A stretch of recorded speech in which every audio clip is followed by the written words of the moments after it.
Hey, welcome back to your favorite social distancing video lecture series. It's Chemistry Corner. I'm your host, Mr. Sellers. So yesterday, you had your first due date during this e-learning experience. So at this point, you should have already turned in the ionic bonding compound set. That you can find that on Google Classroom, and it was due last night at midnight. I'm grading it today. So make sure that you get that in as soon as you can so it doesn't have to go in, as a 0 on Skyward. You don't want that. Today we're going to be moving on from ionic compounds and we're going to be talking about covalent compounds. So we'll do a little bit of review. We'll talk about the difference between an ionic bond and a covalent bond again. We'll go over some of that covalent nomenclature and how to name compounds that are bonded together covalently. And then give you a little bit of a head start on the covalent compound set, which is your next assignment, which will be due on Friday at midnight. Alright, I don't have an update for you today. We're going to get right into it. So, let's get it going.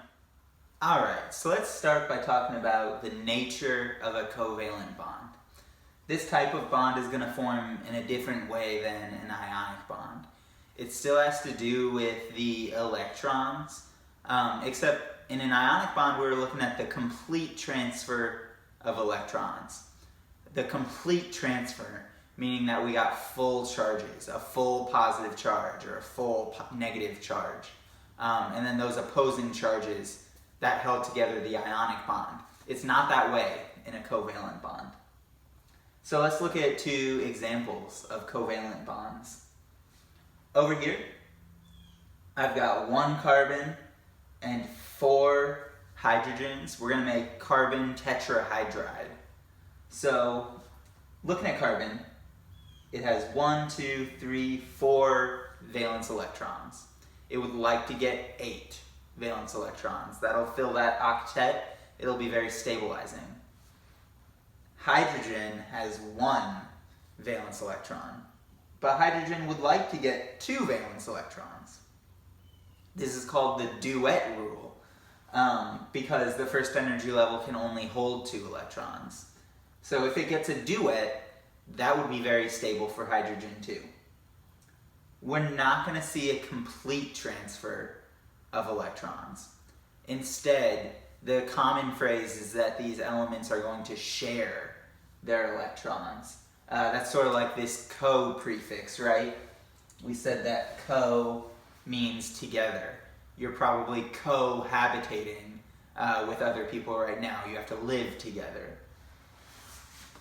So looking at how these bonds are actually going to form, like we said, they're going to share their electrons. So if this carbon and this hydrogen share an electron each, they can create a single bond. This single bond, it represents 2 electrons shared between the 2 atoms. Now this hydrogen has a full duet. It's got 2 electrons in its valence shell, and that's going to be stabilizing for it. I'm going to make single bonds for all of these carbon and hydrogen bonds. So 1 here, over on this side, and underneath too. Now the carbon is stable too. Each one of these single bonds represents 2 shared electrons. So 2, 4, 6, 8. Carbon's got a full octet. That means that all of these elements in this compound are now stable, and they're held together with those bonds. Looking over here at these nitrogen atoms, they're also going to bond covalently, but a little bit differently. Nitrogen is going to have 5 valence electrons, so I drew 5 for both. If I give nitrogen a single bond, that's not going to be enough to fill the octet. So I can make this a single bond, but that's not enough. Now each nitrogen has 6. 1, 2, 3, 4, 5, 6. That's not an octet.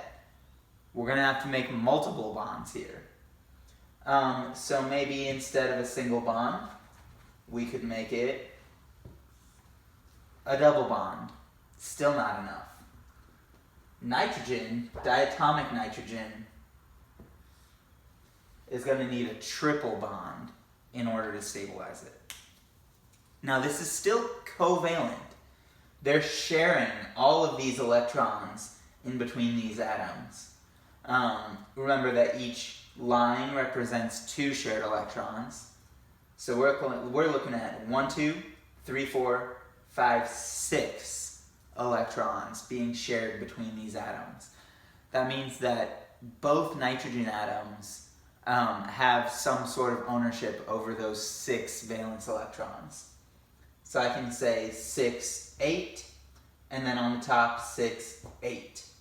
Now they've both got a full octet, and they're both stable. So this is what diatomic nitrogen would look like. These pairs of electrons here, this is not something that I've said in class, but we call these lone pairs. I'm actually going to write that out. Lone pairs. Lone pairs of electrons are really important for bonding too. They are only on one of the atoms, so they're not being shared. But these are really, really important when you get into higher levels of chemistry. Sometimes we call them bonding sites too. Now there is even a difference between these two examples, besides the fact that these ones have single bonds and then this one has a triple bond. We're also looking at the difference between a polar covalent bond and a non-polar covalent bond. So looking back at this example, carbon tetrahydride, this is our example of a polar covalent bond. That's because carbon and hydrogen, they're not equal in terms of electronegativity. Carbon is a little bit more electronegative than hydrogen is. That means that carbon is going to have a better ability to attract those electrons. It has more protons in its nucleus, and it can attract the electrons more strongly. So I might change these arrows real quick. I'm going to change them to look more like arrows that we saw on Monday.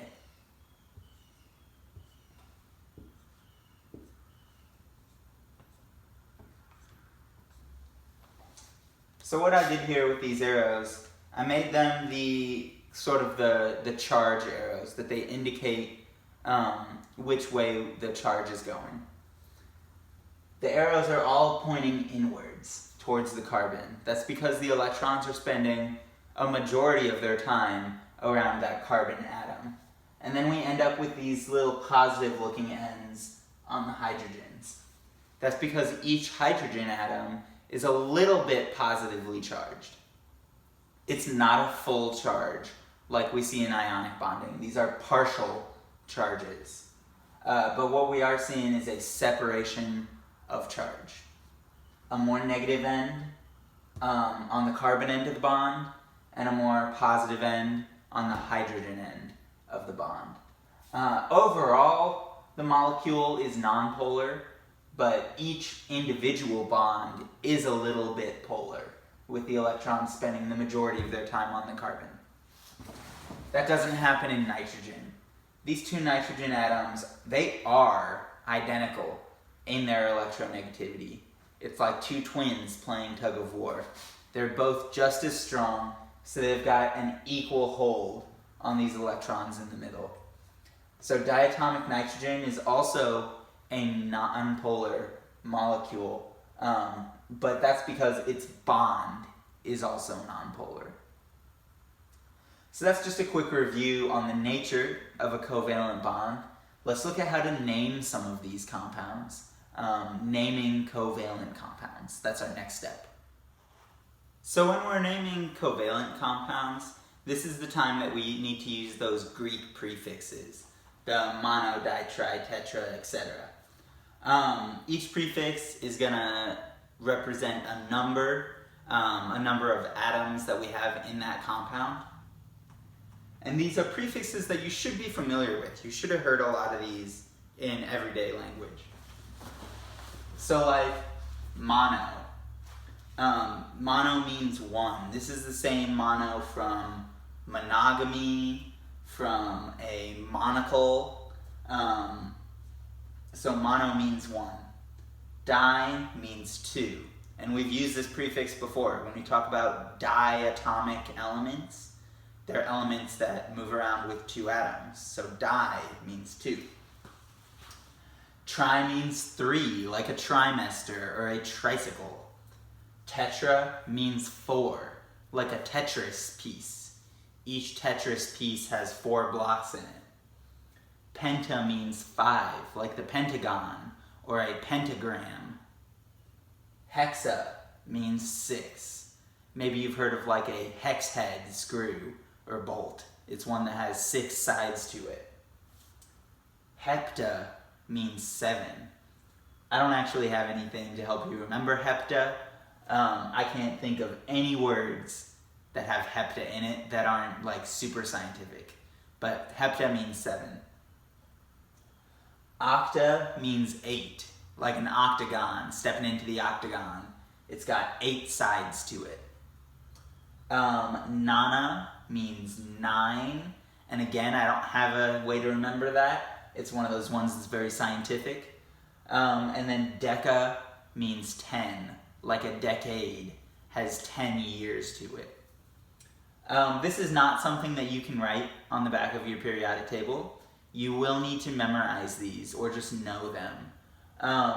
But you'll probably use these in other places in your life too. So it's just good to know these Greek prefixes.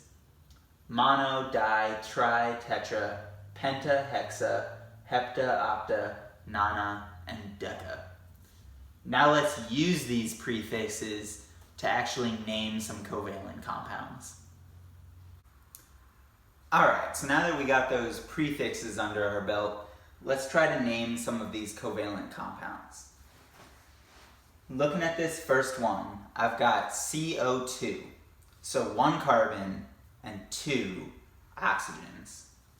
Now, the prefix for 1 is mono, but I don't need to say monocarbon.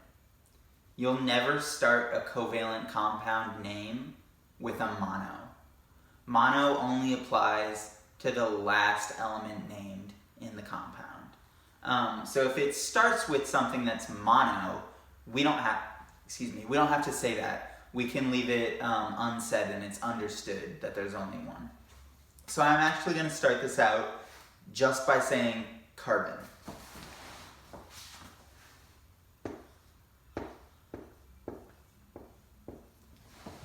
So I'm starting with carbon. And then it says that I have 2 oxygens. The prefix for 2 we said was di. And then instead of saying dioxygen, I'm going to end it in IDE. Dioxide. Di for 2. Ox for oxygen. Ide, meaning that it's part of a compound, that it's bonded to that carbon. So dioxide, 2 oxygens bonded to the carbon, covalently. So carbon dioxide.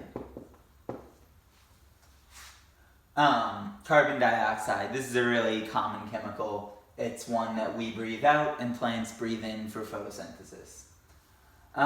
This next one, N2O5. So 2 nitrogens and 5 oxygens. We already said that the di prefix means 2. So I'm going to start off by saying dinitrogen. I don't need to say nitride this time. That's because nitrogen is the first element that I'm going to name. We always name the least electronegative element first, and we say the full name of that one. So I'm starting off this time dinitrogen. So dinitrogen. And then O5, 5 oxygens. Remember that the prefix for 5 is penta, and then I'm going to use ox for oxygen and IDE, indicating that it's bonded together. So pentaoxide, pentaoxide, or pentoxide. So dinitrogen, and then I went with pentoxide. I would also accept pentaoxide with an A in here. Good. So these two, we went from a formula to a name, but you're also going to need to be able to go from a name to a formula. So this last one, I'm looking at, I don't know if you can see that, sulfur hexafluoride. So sulfur hexafluoride. Sulfur doesn't have any prefix on it. That tells me that there must only be one sulfur. If there were more than one, it would have had some sort of prefix attached to it. But we don't need to say mono for the first one. So one sulfur, I'm just going to draw an S, which is the chemical symbol for the element sulfur. And then hexafluoride. Remember that hexa is the prefix that means 6. So hexafluoride is going to mean that we have 6 fluorines. The element symbol for fluorine is F. And it says hexa, so I have 6 of them. So sulfur hexafluoride is SF6. The most important part about covalent nomenclature is those prefixes, which is why I took some time to go over them again. We don't have to start with mono, but if it's anything other than mono, we will start with that. The second element does get a prefix, even if it is mono. We use the root, and then we end it in IDE. Fluoride, oxide, and so on. There are some other compounds that are bonded covalently, and they're named in different ways. I want to take a quick second to look at some of those, and then I'll get you started on your assignment, which is due on Friday. Alright, so this last little bit is not something that we've learned in class, and it's not something that's going to be tested on. It's just a little bit of enrichment. These are other ways that we can use covalent nomenclature. So there's more than just the binary compounds that we've been looking at. So at the very start of the video, we looked at this example, and I was calling it carbon tetrahydride. That is the IUPAC nomenclature, carbon tetrahydride, but it has another name that we can use too. Sometimes we call this methane. Methane is a common chemical that's released in flatulence, in farts. But it's got these two names, carbon tetrahydride, and then also methane. And then, as you can see, with these hydrocarbons, hydrocarbon, hydrogen, and carbon, as they get bigger and bigger, the names are changing a little bit. So methane only has 1 carbon. Ethane has 2 carbons. It's still pretty much the same structure. We've got our carbon skeleton that's totally filled with hydrogen bonds. But this time, instead of just 1 carbon, we've got 2 carbons. So instead of calling it methane, we call it ethane. Ethane is a common ingredient in the mix in like natural gas that you might use to heat your home. If we've got 3 carbons, all filled up with hydrogen bonds, we call that propane. You probably use propane for your grill maybe, in a propane tank. And if we've got 4 carbons totally filled with hydrogen bonds, we call that butane.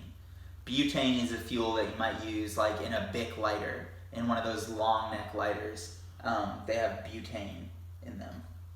So there are other ways to name chemicals. There are other types of nomenclature in the world above what we've learned in class. and I just wanted to give you sort of a look at what some of that might look like. For us, we're only going to be tested on those binary covalent compounds using the Greek prefixes that we've already learned. So you do have a new assignment starting today, and that is the covalent compounds set. So for tonight, I would like you to go through the first column and name those 20 covalent compounds. I'm just looking for the names today. And then tomorrow, we'll talk again about some of those oxidation states and what I'm looking for there. But this covalent compound set is going to be due at midnight on Friday. All right. Stay safe, Artesians. Wash your hands, follow the news, cover your mouth, social distance, all that good stuff. And then hopefully I will get the chance to see you in person soon. Have a good one.